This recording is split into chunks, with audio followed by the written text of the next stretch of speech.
Hello दोस्तों, कैसे हो?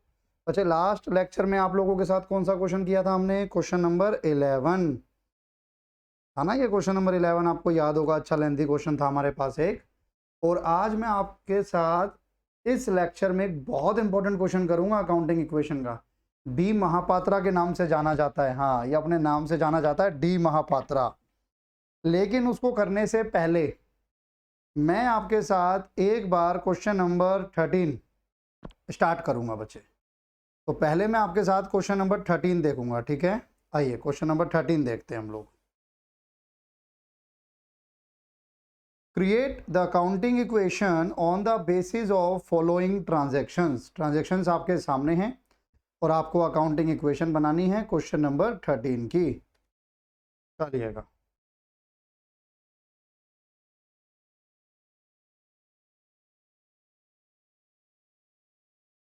Answer number 13।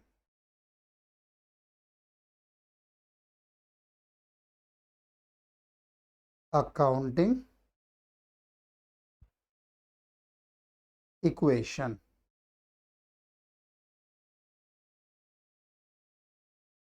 फॉर्मेट बनाते हैं।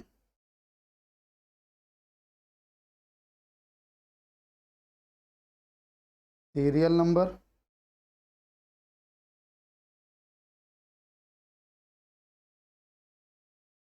Particulars, assets equal to liability plus capital. चलिए,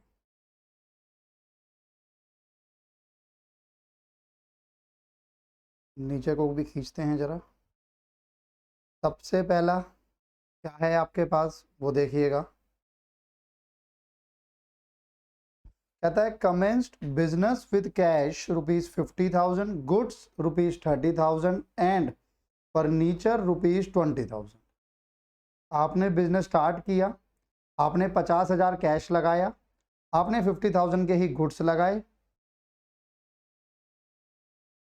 कैश 50,000, गुड्स 50,000, इस लाइन को काट देंगे, एंड फर्नीचर ₹20,000। ठीक है, किस तरीके से आप इसको लेंगे वो देखिए। अब है तो ये तीनों आपके एसेट, एक कैश इंक्रीज हुआ, एक स्टॉक इंक्रीज हुआ, एक फर्नीचर इंक्रीज हुआ। Cash, stock and furniture. तो मैं यहां पे लिखूंगा started business, cash, stock, furniture. 50,000 का कैश प्लस 50,000 का स्टॉक प्लस 50,000 नहीं, 50 का नहीं था, फर्नीचर कितने का था? 20 का। तो 20,000 का फर्नीचर, तो टोटल 1,20,000 की कैपिटल आ गई। 1,20,000 की कैपिटल आ गई आपके पास, तीन अलग अलग एसेट्स की फॉर्म में। आगे देखते हैं next. Sold goods to Ajay on credit costing ₹4,000, ₹5,000। आपने ऐसे गुड्स सोल्ड किए जो गुड्स कितने के थे? 4,000 के थे। आपने कितने में बेच दिए? आपने 5,000 में बेच दिए। और किसको बेचा है? अजय को, वो भी किस पे? क्रेडिट पे।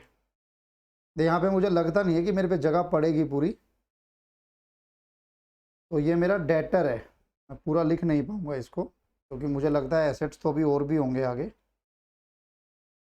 इसमें नहीं आएगा, इसमें नहीं आएगा, इसमें आएगा। चलो एक ही आएगा वैसे तो, जो भी है। आप लिखेंगे सोल्ड गुड्स। अब 4,000 के गुड्स 5,000 में बेचे उधार पर। गुड्स कितने से कम हो गए? स्टॉक कितने से कम हो गया? 4,000 से। फर्नीचर पे नो इम्पैक्ट।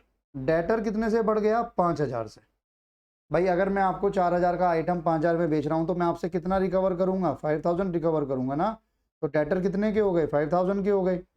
और गुड्स कितने का कम हो गया? गुड्स 4,000 का कम हो गया। सर 1,000 का प्रॉफिट हो गया बच्चे। उसको आप ले जाके कैपिटल में ऐड कर दो। 50,000, 46,000, 20,000, 5,000, 1,21,000। ठीक है, ये हमारी हो गई new equation. Third point, sold goods for cash costing ₹12,000 for ₹16,000। इस बार भी आपने 12,000 का गुड सोल्ड किया, लेकिन इस बार कैश में सोल्ड किया, वो भी 16,000 का। तो 12,000 का माल 16,000 में बेचा तो कैश इंक्रीज हो गया 16,000 से, आपका गुड्स कम हो गया 12,000 से। फर्नीचर पे नो इम्पैक्ट, डेटर पे नो इम्पैक्ट। आपकी कैपिटल जरूर बढ़ जाएगी 4,000 से, क्योंकि आप 12,000 का आइटम 16 में बेच रहे हो तो 4,000 का प्रॉफिट हो रहा है। 50 प्लस 60, 66, 46 माइनस 12, 34, 20, 5, 125। ये हो गई हमारी न्यू इक्वेशन। आगे देखते हैं।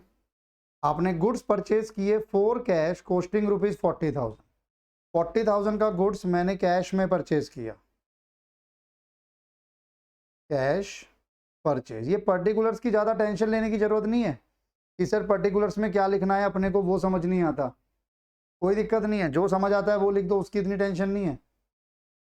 आपने गुड्स परचेज किए 40,000 के कैश में, तो आपका कैश कम हो गया 40,000 से, आपका गुड्स इंक्रीज हो गया 40,000 से। फर्नीचर, डेटर, कैपिटल, लाइबिलिटी पे कोई इंपैक्ट नहीं आया। 66 माइनस 40, 26, 34 प्लस 20, 54 का हो गया अब स्टॉक। फर्नीचर अभी भी 20, डेटर अभी भी 5, इधर 125। एक बार चेक कर लें सब ठीक भी चल रहा है कि नहीं। 26 और 54, 80 ठीक चल रहा है। ना ना ना ना ना, रुकना जरा। 5 और 2 7,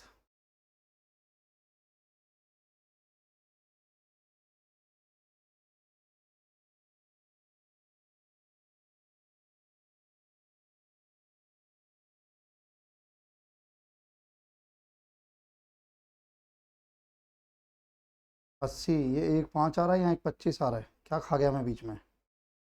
इसीलिए कहता हूँ हर इक्वेशन पे चेक करो। 66 प्लस 34, हाँ यहाँ कुछ गड़बड़ है ना। क्या गड़बड़ है यहाँ? आपने, अच्छा आपने गुड्स परचेज किया 40,000 का था, तो आपका स्टॉक जो बढ़ेगा वो 40 से बढ़ेगा 74। शुक्र है हमने चेक कर लिया। हर इक्वेशन को चेक करते चलना है। Fifth point, purchase goods on credit. आपने उधार पे गुड्स परचेज किया है, कॉस्ट है 20,000।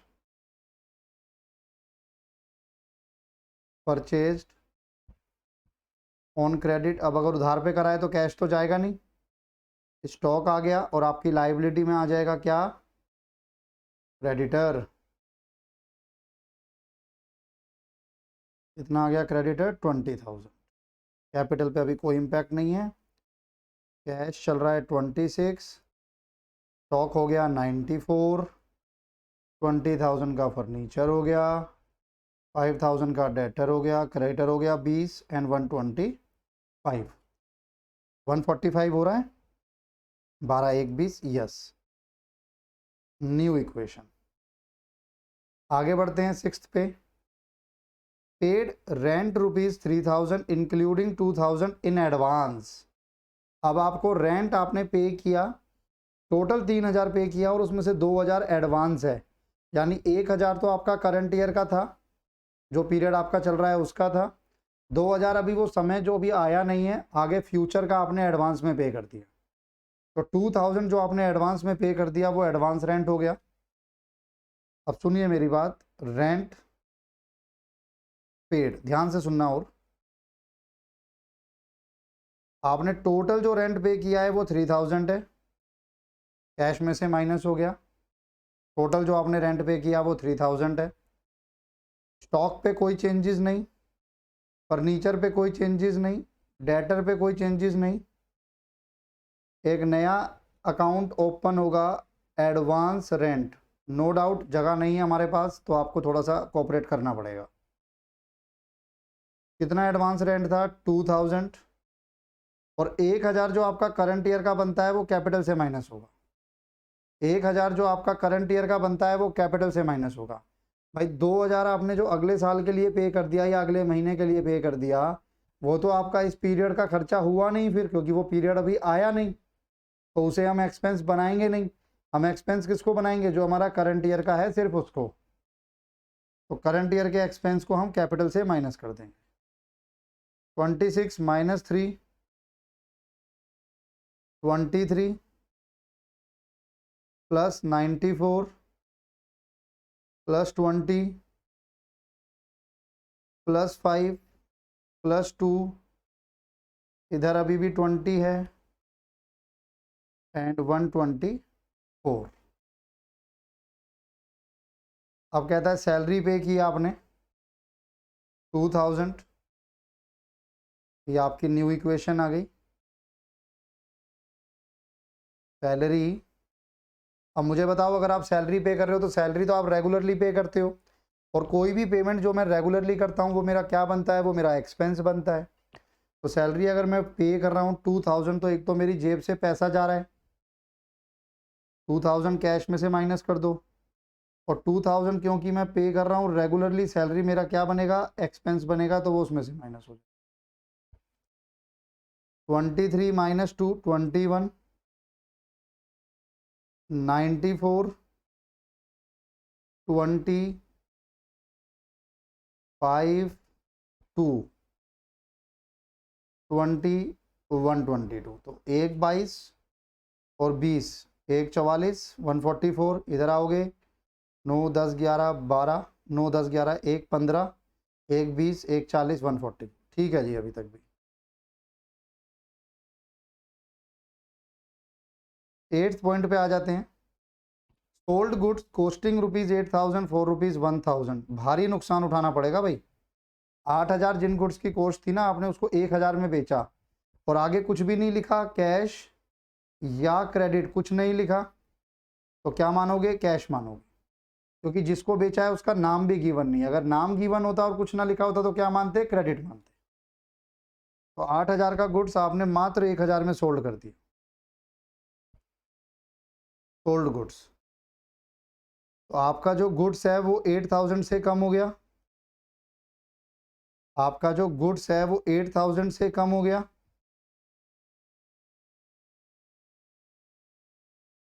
आपका गुड्स 8000 से कम हो गया, और अब कैश है तो कैश आपका इंक्रीज हो गया सिर्फ 1000 से, क्योंकि आपने 1000 में सोल्ड किया है। तो जो लॉस हुआ आपका 7000 का, वो चला गया किस में? आपकी कैपिटल में। भाई लॉस तो आपकी कैपिटल से माइनस होगा, तो आपने उसे वहां से माइनस कर दिया। 21 माइनस 1, कैश कितना बचा? 20, स्टॉक कितना बचा? 86, 20, 5, 2, 20, 1 15। New equation 9। अब आपको कह रहा है आउटस्टैंडिंग सैलरी है 1000। आउटस्टैंडिंग सैलरी आपकी क्या बनती है? आउटस्टैंडिंग सैलरी आपकी लाइबिलिटी बनती है। तो मैं आउटस्टैंडिंग सैलरी भी क्रेडिटर में लिख रहा हूँ, क्योंकि मेरे पास अब जगह नहीं बची। आप भी कर सकते हो, अगर जगह नहीं बची है तो कोई बात नहीं, बस आपकी साइड सही होनी चाहिए। अगर लाइबिलिटी में है तो लाइबिलिटी में होना चाहिए, जगह नहीं बची तो आप उसी में ऐड कर लो। यहाँ भी ठीक लिखो। अब आउटस्टैंडिंग सैलरी का क्या मतलब है? कि आपने सैलरी अभी तक पे नहीं की, आपको खर्चा करना चाहिए था लेकिन अभी तक आपने खर्चा नहीं किया। तो अगर अभी तक आपने खर्चा नहीं किया तो वो क्या है आपके लिए? लाइबिलिटी है। और भले ही आपने खर्चा ना किया हो, भले ही आपने खर्चा ना किया हो, तब भी वो आपका क्या माना जाएगा? खर्चा ही माना जाएगा, भले ही आपने पे ना किया हो। कितना अमाउंट है आउटस्टैंडिंग सैलरी का? 1000। पेमेंट तो हुई नहीं, तो एक तो ये आपकी लाइबिलिटी बनेगी 1000, और एक आपकी कैपिटल से माइनस हो जाएगी, क्योंकि भले ही आउटस्टैंडिंग हो लेकिन वो आपका खर्चा बनेगा, माना जाएगा। 20, 86, 25, 2, 21 की लाइबिलिटी और 114 की capital. New equation 10, depreciation charge करो। अब ये आपके लिए एक नया वर्ड आया है यहाँ पे, चार्ज डेप्रिसिएशन। तो आपके लिए नया वर्ड है डेप्रिसिएशन। ये डेप्रिसिएशन क्या है सर? डेप्रिसिएशन का मतलब है अकाउंट्स की भाषा में वैल्यू का कम होना।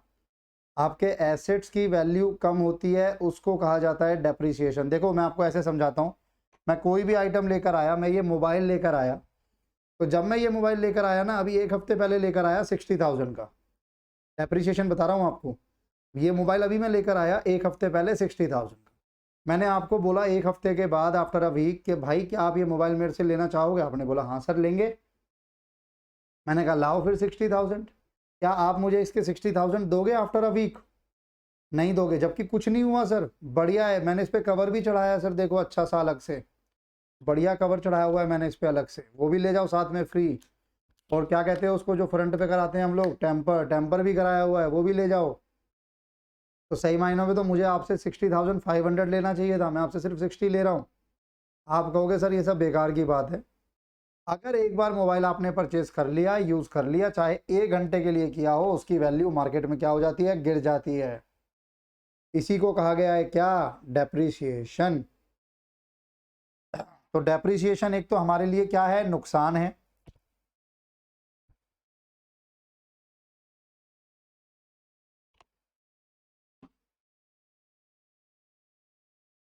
एक तो डेप्रिसिएशन हमारे लिए क्या है? नुकसान है। दूसरा, डेप्रिसिएशन लगेगा फर्नीचर पे, तो फर्नीचर की वैल्यू क्या हो जाएगी? कम हो जाएगी। डेप्रिसिएशन ऑन फर्नीचर, आपके डेप्रिसिएशन की वैल्यू हो गई अब सिर्फ 500 रुपये कम। तो 500 रुपये से फर्नीचर कम कर दो और 500 रुपये से आपकी कैपिटल कम हो जाएगी। 20,000 कैश, 86,000 स्टॉक, 19,500 अब आपका फर्नीचर बचा, 5,000, 2,000, लाइबिलिटी टोटल 21, 1,13,500। ये है आपकी फाइनल इक्वेशन। एक बार चेक कर लो ठीक है कि नहीं। मैं एक बार क्रॉस वेरीफाई कर लेता हूँ बिल्कुल फाइनली। 20 + 86, 19,500, 5,000, 2,000 -21,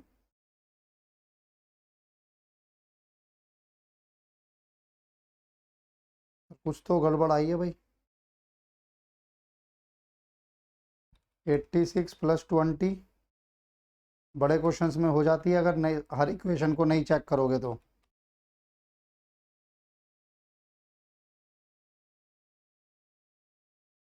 या तो 1,000 रुपये की कहीं गड़बड़ हुई है। 11,500, 2,000 का कुछ लफड़ा है। ये 2,000 कहाँ से चला था? ये 2,000 यहाँ से चला था, ठीक है। कहाँ चेक करें? यहाँ चेक करें। 9, 10, 11, 1,15, 1,35, 1,40, 1,42, यहाँ तो ठीक है।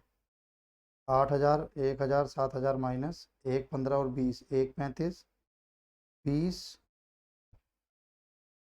86, तो 1,06,000, 1,26, 1,26 और 5, 1,31 और 2, 1,33। यहाँ गड़बड़ है। क्या गड़बड़ है? लेकिन ये सोचने वाली बात है। 1,22 में से 7 गया तो 15 ही बचेगा, बिल्कुल बचेगा। 94 में से 8 गया तो 86 ही तो बचेगा यार, कि नहीं? अच्छा, यहाँ पर ये प्लस होगा ना, 21 + 1, 22, 22, 22। अब ठीक है जी। तो वही बात है भाई, अगर आप करोगे तो आपको साथ साथ चेक करना पड़ेगा हर इक्वेशन को। एक बार नोट कीजिएगा प्लीज़, पॉज एंड नोट।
ठीक है जी। तो क्वेश्चन तो ठीक ही था, क्वेश्चन में तो कुछ खास नहीं था, आप ध्यान से समझना इसको। अब मैं आपके साथ वो क्वेश्चन देख रहा हूँ जो मैंने आपको बोला था कि इंपॉर्टेंट है, काफ़ी इंपॉर्टेंट है, क्वेश्चन नंबर 12। क्वेश्चन नंबर 12 देखना आप, थोड़ा सा टेढ़ा भी है तो ध्यान से देखना, ठीक है जी। Show the accounting equation on the basis of following transaction. सबसे पहले तो हम लिख लेंगे आंसर नंबर 12।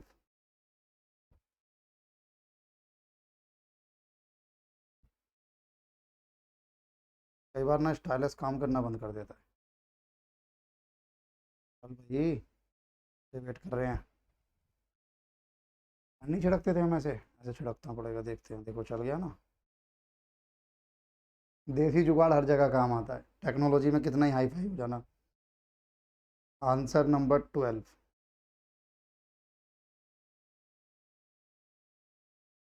Accounting equation.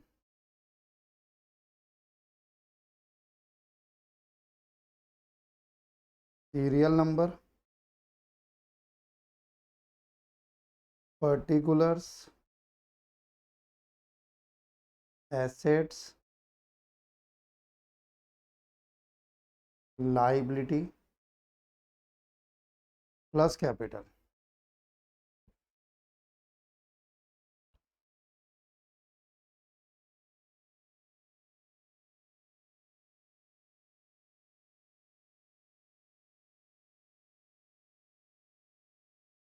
देखो, सबसे पहले आपको क्या कहा गया, डी महापात्रा जो कि ओनर हैं बिजनेस के, कमेंस करते हैं business with cash rupees 150, 1.5 lakh का कैश है, गुड्स हैं 60,000 के, मशीनरी 1 लाख की, फर्नीचर 50,000। तो ये अलग अलग एसेट्स और कैश उन्होंने लगाया अपना बिजनेस स्टार्ट करते वक्त। तो हम लोग लिखेंगे बिजनेस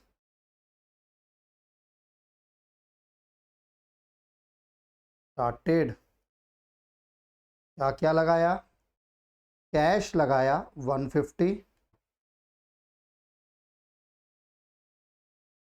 गुड्स के लिए हम यूज करते हैं स्टॉक, स्टॉक लगाया 60,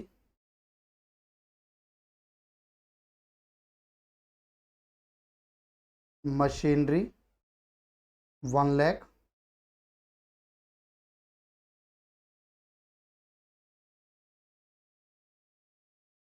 फर्नीचर 50। अब इसका टोटल कर लो, वो आपकी टोटल कैपिटल बनेगी। 150 प्लस 60 210, 310, 360, ये आपकी टोटल कैपिटल आ गई। ठीक है, पहली एंट्री तो जो भी पैसा लगाया वो कैश में इंक्रीज हो गया और कैपिटल, जो भी एसेट्स लगाए गए उन सब एसेट्स के अलग अलग अकाउंट ओपन हुए, अलग अलग नाम रखे गए सबके, और टोटल अमाउंट से आपकी कैपिटल इंक्रीज हो गई। दूसरा कहता है 1/3 of the above goods sold at a profit of 10% on cost. अब ध्यान से समझना, मैंने बोला था क्वेश्चन थोड़ा सा टेढ़ा है। 1/3 ऑफ अबव गुड्स, जो ऊपर गुड्स गिवन है, कितने गुड्स गिवन है आप देखोगे 60,000, तो उस 60,000 का 1/3 कितना होता है 20,000। ये गुड्स को आपने सोल्ड किया है प्रॉफिट पे 10% का कॉस्ट, तो इसका 10% कितना हो गया 2,000, 20 प्लस 2 यानी आपने टोटल कितने में सोल्ड किया 22 में। Half of the payment is received in cash, इसमें से आधी पेमेंट आपको कैश मिल गई और बाकी आधी मानो कि नहीं मिली तो वो आपके डेटर बन गए। आपने किसी को माल बेचा, पैसा अभी नहीं आया, तो वो आपका क्या बन जाता है डेटर बन जाता है। आपने किसी को माल बेचा, पैसा नहीं आया, वो आपका क्या बन जाता है डेटर बन जाता है।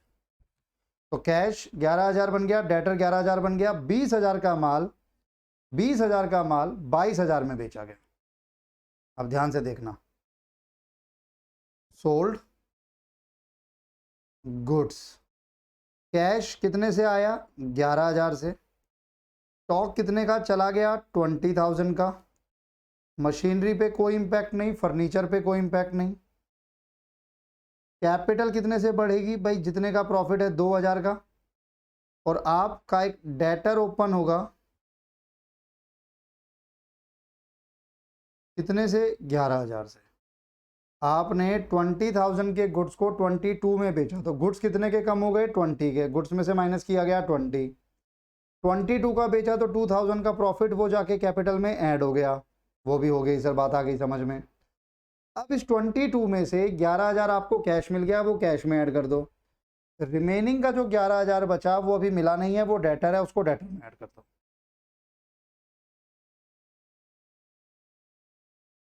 New equation 150 plus 11 161, 60 minus 20 40,000, machinery 1 lakh, furniture 50,000, debtor 11,000। इस पूरे क्वेश्चन में ना लायबिलिटी है नहीं, मुझे पता है पहले से, इसलिए मैं आपको बता रहा हूँ। तो मैं इसकी जगह लायबिलिटी की जगह ना के बराबर ही रख रहा हूँ, क्योंकि वो आएगी ही नहीं।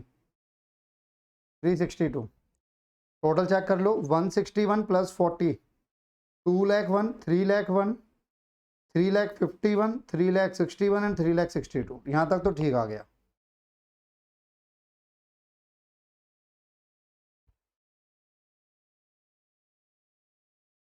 एंट्री है आपके पास लगभग 6, है ना। तो 4 5 6 इतने में हो जाएगा। अब अगर मैं आपको वर्किंग नोट में लेकर आऊँ तो ज़्यादा ही परेशान कर, अगर मैं आपको वर्किंग नोट में लेके आऊँ तो ये जो सोल्ड ऑफ गुड्स थी वो मैं आपको दिखा रहा हूँ एक बार दोबारा। मेरे पास टोटल गुड्स कितना है, मेरे पास टोटल गुड्स है 60,000। इस टोटल गुड्स का 60,000 का जो मैंने सोल्ड किया है वो सोल्ड किया था 1/3, यानी 20,000 को सोल्ड किया कितने के प्रॉफिट पे, 10% के प्रॉफिट पे। तो ये 10% इसका निकलेगा, तो आपका प्रॉफिट आ गया 2,000। 22,000 में आपने सोल्ड किया, इस 22,000 में से दो पार्ट्स में हो गया, आधा आपको कैश मिला, बाकी आधा आपके डेटर बन गए। अभी आपको कैश नहीं मिला, पैसा ही नहीं मिला। बच्चा कहता है सर ऐसा भी तो हो सकता है कि बैंक से मिला हो। बच्चे अगर ऐसा होता तो वो भी कैश में काउंट हो जाता है हमारे लिए। तो अगर सिर्फ ये लिखा है कि half payment is received in cash, तो इसका मतलब बाकी जो हाफ है वो अभी मिली ही नहीं है। तो बाकी हाफ आपको अभी मिली ही नहीं है। आगे बढ़ता हूं मैं आपके साथ। तो ये वाली एंट्री मैं कर चुका हूं। अब आ जाओ थर्ड पे। मशीन पे डेप्रिसिएशन लगाना है 10%। मशीन की वैल्यू कितनी है, 1 लाख। डेप्रिसिएशन मैंने आपको बताया था, अब 1 लाख का 10% निकालोगे तो आएगा 10,000। एक तो 10,000 से आपकी मशीन की वैल्यू कम हो जाएगी, 10,000 से आपकी मशीन की वैल्यू कम हो जाएगी। और डेप्रिसिएशन आपके लिए क्या होता है, खर्चा, एक्सपेंस। तो पूरा चैप्टर है हमारे पास डेप्रिसिएशन के ऊपर, एक पूरा चैप्टर है आपके कोर्स में। तो वो हम करेंगे जब अच्छे से और पढ़ेंगे। अभी आपको क्या समझना है, डेप्रिसिएशन से वैल्यू कम हो जाती है एसेट की, और क्योंकि वैल्यू कम हो रही है, एसेट कम हो रहा है, तो हमारा नुकसान भी है, तो वो कैपिटल में से माइनस भी होगा। New equation 161 40 90 50 11 352। फोर्थ पे आ जाओ। अब आपने कैश विड्रॉ किया है पर्सनल यूज के लिए। पर्सनल यूज के लिए अगर आप कैश विड्रॉ करते हो तो उसे क्या टर्म से डिनोट करता हूं मैं, अकाउंट्स में हम उसे क्या बोलते हैं जब हम पर्सनल यूज के लिए पैसा निकाल के ले जाते हैं, तो हम उसे बोलते हैं ड्रॉइंग्स। क्या बोलते हैं हम उसे, ड्रॉइंग्स। कैश विड्रॉन हुआ है पर्सनल यूज के लिए 10,000, तो एक तो आपका कैश कम हो गया, 10,000 से एक तो आपका कैश कम हो गया, और ड्रॉइंग्स की वजह से आपकी कैपिटल भी कम हो जाती है। ड्रॉइंग्स की वजह से आपकी कैपिटल भी कम हो जाती है। 161 माइनस 10 151, 40, 90, 50, 11, 342। एक बार चेक कर लो सब ठीक चल रहा है क्या। 151 प्लस 40 191, 281, 8 5 13, 331, 342। ठीक है जी, अभी तक तो सब कुछ भला चंगा चल रहा है। फिफ्थ पे आ जाओ। अब इसको भी ध्यान से देखना। आपने गुड्स सोल्ड किए to Gupta for ₹10,000, goods sold to Gupta for ₹10,000 and received a bill receivable for the same amount for 3 month. अब यहां पर एक वर्ड आया आपके पास, बिल रिसीवेबल। ये बिल रिसीवेबल क्या है सर? बिल रिसीवेबल समझो क्या है। मैंने आपको कुछ माल बेचा, I have sold goods, some goods to you, ठीक है। अब ये गुड्स जब मैंने आपको बेचे तो मुझे आपसे पैसा मिलना चाहिए था, लेकिन आपने बोला सर अभी मेरे पास पैसा नहीं है। तो एक तो ये होता है, मैंने कहा चलो ठीक है उधार दे दिया, ले जाओ। एक ये होता है कि मैंने कैश ले लूं आपसे। इन दोनों के बीच का एक पॉइंट और है। मैंने बोला सर फिर क्या करें, आपने बोला सर उधार दे दो। मैंने कहा यार उधार तो दे दूं, कुछ तो बताओ, कुछ तो मुझे गारंटी दो। तो आपने क्या किया, आपने कागज लिया, उस कागज पे लिख दिया कि मैं मिस्टर XYZ आज 2 लाख का माल परचेज कर रहा हूं मिस्टर सुमित त्यागी से, जिसकी पेमेंट मैं 3 महीने बाद दूंगा, और आपने साइन कर दी। तो ये आपने एक तरीके से एक एक्सेप्टेंस मुझे दे दी, जो कि मेरे लिए बनेगा क्या, बिल रिसीवेबल। तो बिल रिसीवेबल कुछ नहीं है, एक पीस ऑफ पेपर है जिसमें आपने एक प्रॉमिस कर दिया, और जिसके अवज में, जिसके बदले में मुझे इन फ्यूचर पैसा मिलेगा। तो उसे क्या कहा जाता है, उसे प्रॉमिसिंग बिल रिसीवेबल कहा जाता है।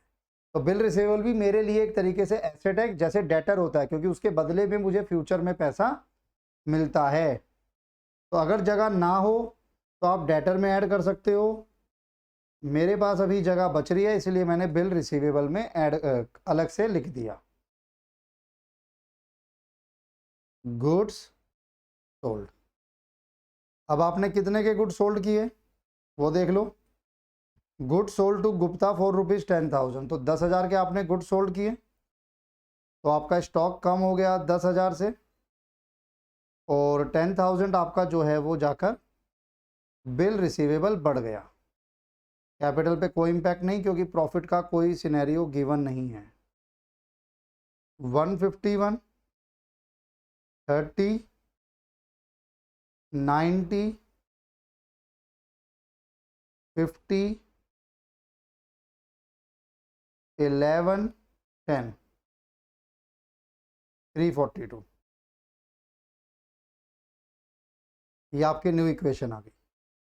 अब लास्ट में आपसे कहता है कि आपको रिसीव हुआ है 10,000 फ्रॉम गुप्ता अगेंस्ट BR। उस BR के अगेंस्ट आपको पैसा मिल गया, अमाउंट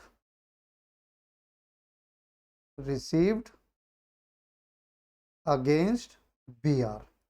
तो BR के अगेंस्ट आपको पैसा मिला। कितना पैसा मिला आपको, 10,000 मिला। तो 10,000 आपका कैश इंक्रीज हो गया, और जो BR आपका एसेट बना हुआ था कि आपको उसके बदले में पैसा मिलेगा, वो BR अब खत्म हो जाएगा। तो आपकी फाइनल इक्वेशन आ जाएगी 150 प्लस 10 161, प्लस 30 191, प्लस 90 281, प्लस 50 331, 342। इधर भी क्या आ रहा है, 340। क्लियर है जी, क्लियर है सर। तो ये आपके पास एक क्वेश्चन था, थोड़ा सा मुश्किल था, बहुत ज़्यादा तो नहीं। जो मेन उसमें पॉइंट था वो यही था कि जितने गुड्स थे उसका 1/3 सोल्ड हुआ 10% के प्रॉफिट पे। उनमें से 22,000 टोटल बना, 22,000 में से हाफ आपको कैश रिसीव हो गया, बाकी हाफ कैश रिसीव नहीं हुआ, तो वो डेटर बन गया। एक बार नोट कीजिए इसको प्लीज़, पोज एंड नोट।